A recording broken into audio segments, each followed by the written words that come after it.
Why would an awakened African or Africans welcome and embrace Pope Francis, whose Catholic religion destroys African traditional culture and spirituality, and they have not even apologized for their genocide and evil over our culture and the race? Welcome to our Marifado Committee Brew Ethics YouTube channel, where we share essential steps that helps you unlock the secrets of ancient African spirituality, enhancing your self-awareness and elevating your consciousness so that you grow from a deeper exploration of your inner self and cultivate highest levels of self-understanding and gain unlimited happiness and fulfillment in this life on earth. You can send us an email on join@marifado.com with your questions or comments or suggestions. Why would millions of melanin dominant people, black people, Africans, embrace the Catholic religion and love Pope Francis? Is this a damning indictment of the highest level of ignorance about Catholics' involvement in the Atlantic slave trade? Let us remind all and sundry the levels of evil this Pope or Pope Francis represents, and the shocking levels of our ignorance when we embrace and love Christianity, Judaism, and Islam, which are all European religions and all European cultures. First, the true reasons why this Pope visited the Democratic Republic of the Congo, the Sudan, and in Africa is an ecumenical maneuver. Ecumenism is the movement of the unity of all Christians. That's the first level, to dominate African spiritual space. The second reason is that it is not a coincidence or a surprise that this Pope is visiting the Democratic Republic of the Congo just after the big signing of the cobalt and copper mines to the United States, as well as the discovery of the third largest oil reserves in Africa in the Southern Sudan. This is the Pope's main visit, and also to dominate our space by incorporating our leaders. You can see the Pope in a wheelchair blessing an African leader. At the same time, this Pope is incapacitated or is ill, cannot heal himself, but is the vicar of Christ on earth. And an African leader believes and thinks that this Pope is holy or is great. We look at this and we give clear reasons why Africans must be ashamed of their embracing of Pope Francis, Catholicism or Christianity or Islam or Judaism. And that is clear outright deception and hypocrisy of the Pope. As you can see here, he's kneeling down and kissing the feet of an African leader because he has just won a deal worth trillions of dollars and has won the opportunity to continue to grow his church in Africa. Because by 2050, 5 of the 10 countries with the largest Christian population will be in Africa.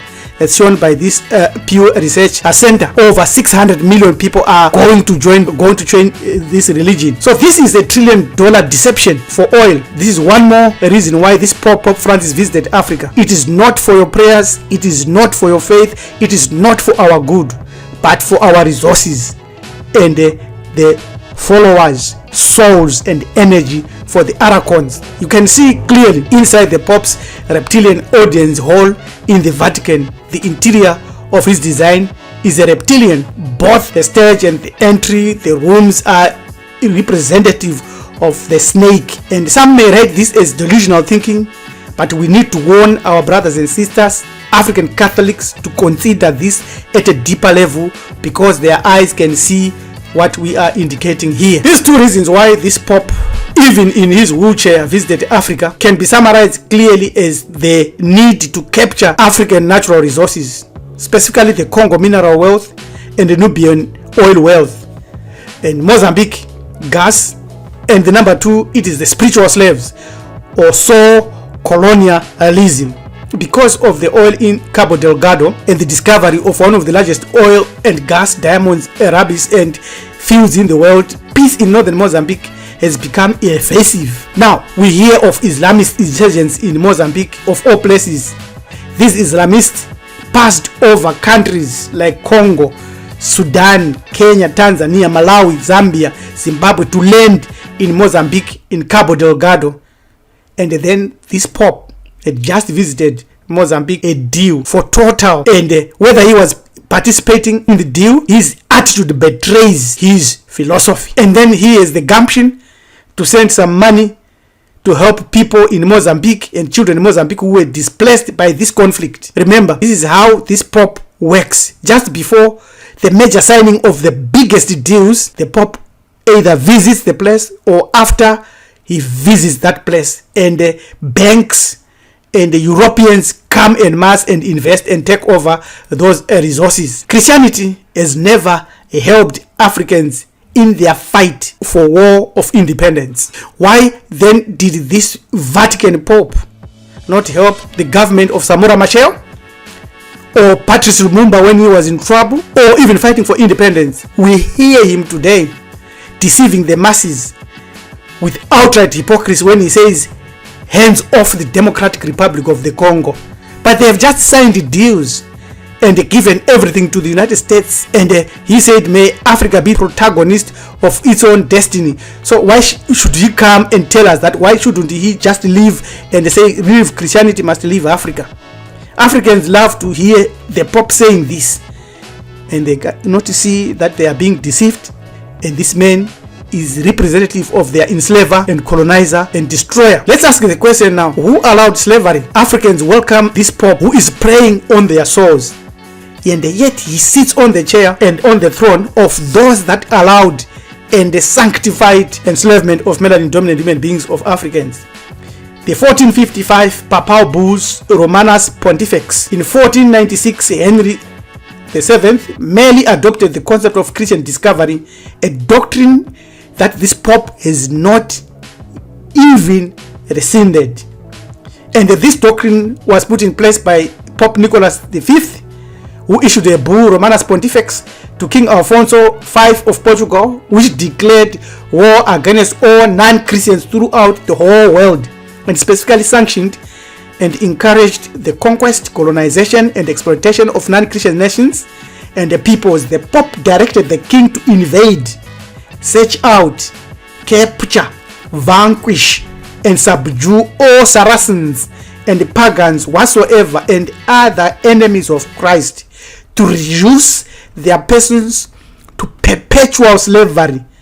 And we are telling African Catholics that they have not even rescinded this, and to take away all their possessions.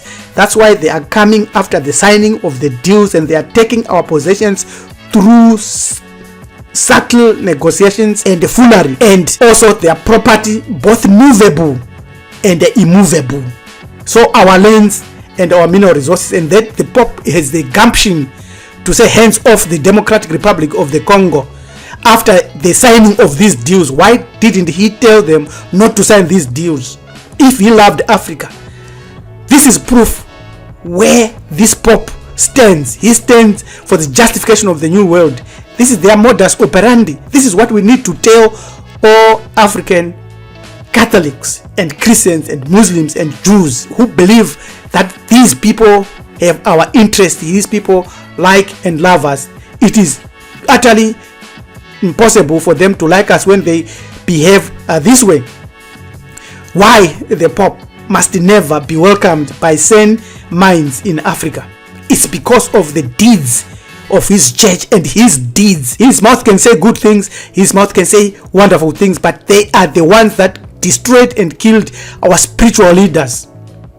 This is the spiritual leader Kimba Vita, burned alive with her baby on her back, and she was burned by Catholics. And today we have our brothers and sisters in the Congo celebrating the arrival of the Pope Francis, who represent these people, the missionaries who banned our own people that wanted to stand for their rights to believe what they want.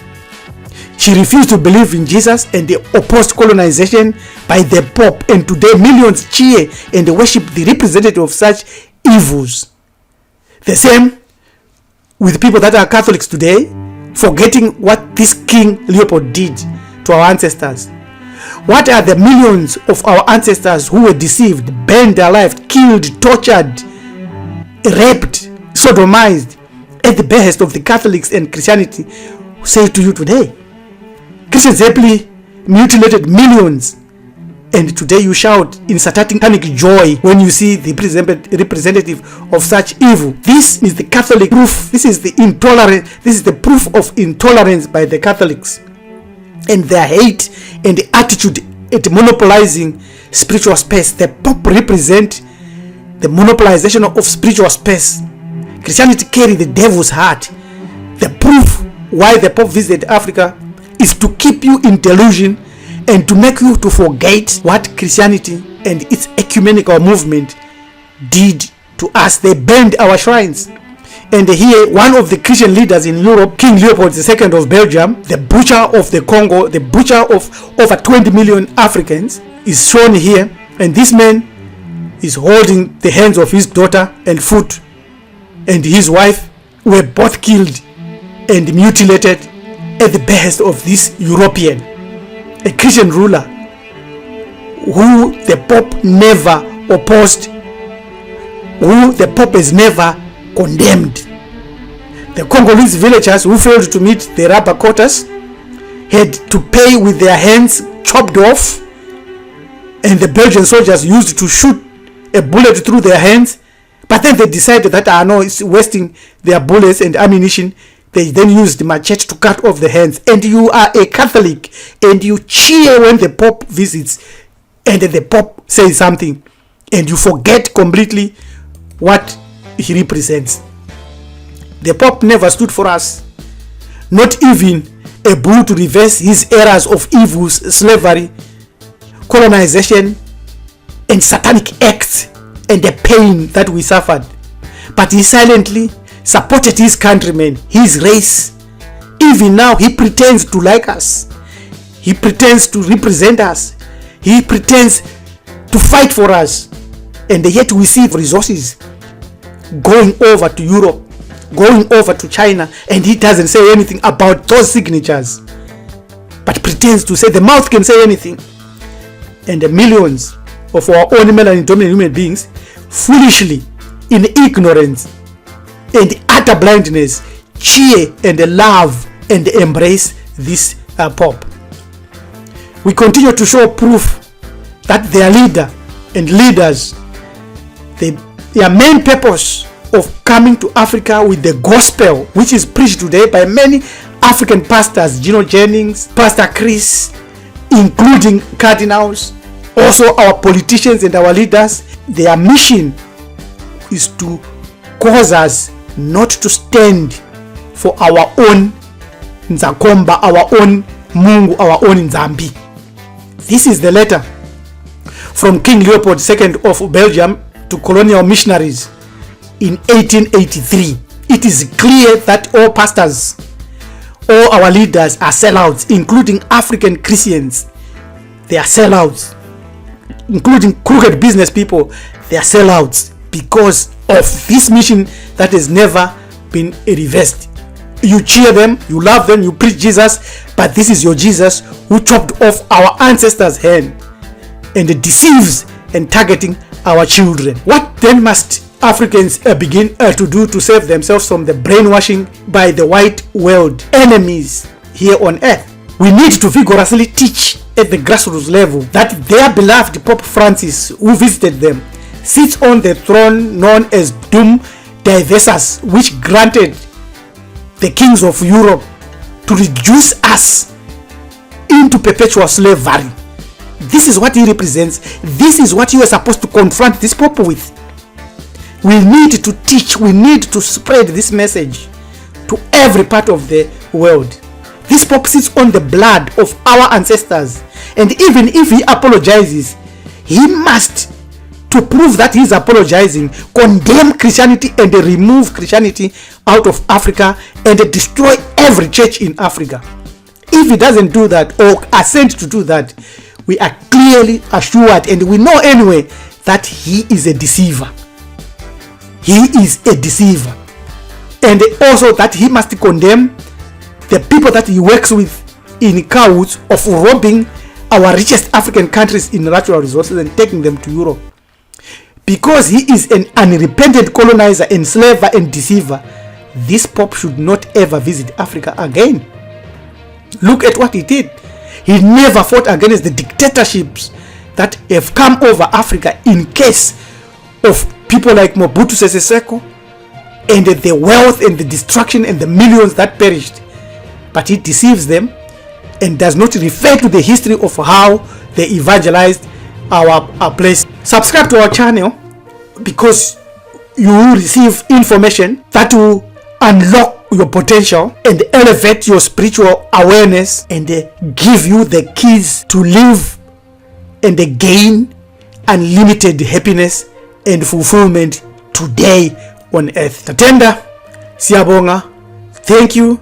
Subscribe to our channel, Hamiti Iburu Ethics, and also send us an email on john@marefado.com. You can get in touch with us. Till we meet again, Yohamane Jatopi saying, as the preacher rabbi, do not embrace Catholicism, Islam, and Judaism. Embrace your own African spirituality to live a happy, fulfilling life. Amen.